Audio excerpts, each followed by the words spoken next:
Welcome back to another episode of Jason's Bricks and 5, where we discuss LEGO content in videos of around 5 minutes. It's time for another weekly LEGO review, and I'm excited because today we are reviewing the newly released Mini Disney Sleeping Beauty Castle. So they have a similar version that's based on the Florida Disney World Castle.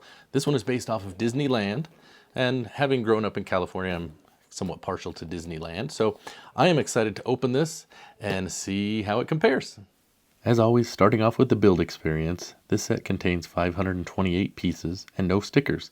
However, there are two 1x2 printed tiles for the windows that help to add detail.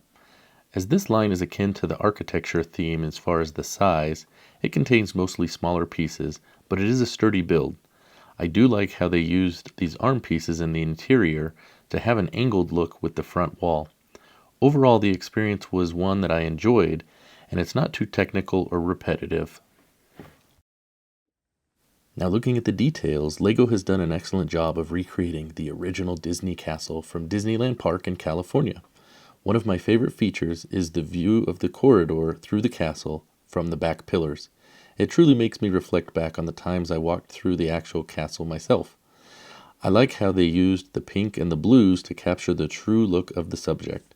Now, as for the use of the sand blue bricks at the base, initially I was not a fan of this color. I was thinking it should be more of a light bluish gray. However, having gone back to look at my photos of the castle, the bricks are actually a few different colors, and I think sand blue was actually a fair choice. But overall, the details look nice. Moving on to the displayability or playability, there is not any play features to this set. It is simply a small display set of one of the icons of the Disney parks. I think it looks great when paired with the two other mini park icons, and it's small enough that they can even fit on a small shelf or a windowsill. As a Disney Parks fan, I am more than satisfied with this set on display. Now, looking at minifigures, this set contains one, and this is by far the biggest disappointment in this set for me. The figures of Princess Aurora, or Sleeping Beauty as she's commonly known. The figure is 100% identical to the version released in last year's Disney 100 Collectible Minifigure, or CMF series. I cannot recall a time where LEGO has reissued a CMF figure in a set, and this seems like such a missed opportunity. Had they simply made one pink and one blue just like in the movie, it could have been a much better experience. However, this seems like a cost-cutting measure that just doesn't deliver that premium experience LEGO likes to promote. Next, moving on to the uniqueness of this set, I feel that the level of uniqueness will depend upon the level of being a Disney Parks fan. I think a non-park aficionado would initially look at the set and think it's simply a recolor of the Disney World version. However, people who are Disney Parks fans will find that there are a few similarities, but there are a great amount of things that are different, and I think that they'll really enjoy having this castle from each coast to display in their collection. Lastly, looking at the value, this set retails for $40 US, and going off the commonly accepted 10-cent per piece target, it's lower than that cost per piece. However, I prefer to think of it more from the perspective of just does it feel like it's worth the money, and I would have to say that I do think it is a fair value for what you get. The recycled CMF figure does bring down the value in my opinion, but not enough to make me think that I would not be happy with it if I was a true Disney Parks fan. Alright, so lastly, just time for my final thoughts. Overall, I am happy with this set. I was excited that they have gone back to one of the Disney Parks builds.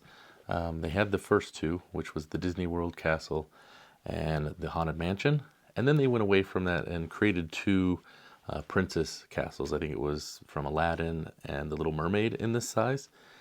And I think one of those had no fig, the other had a mini doll. That wasn't something that appealed to me. I was interested in these, and I would like to see them keep making, different attractions or icons from the parks. But again, I have enjoyed that, through my life growing up, especially going to Disneyland a lot. So if you're a Disney Parks fan, I could see this really being something you're interested in, especially on the West Coast in California. If you are not a Disney fan, or especially a Disney Parks fan, it may not be something that speaks to you. But I think the low $40 price point does make it accessible. And overall, even with that recycled fig, I think it's, a good set. So that's going to do it for my review. of the Disneyland. Well, I'm just going to call it the mini Disneyland castle because that's really what it is.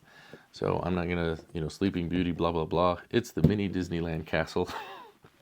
So that's going to do it. Thanks for watching, and we'll see you next time on Jason's Bricks and 5. Happy building!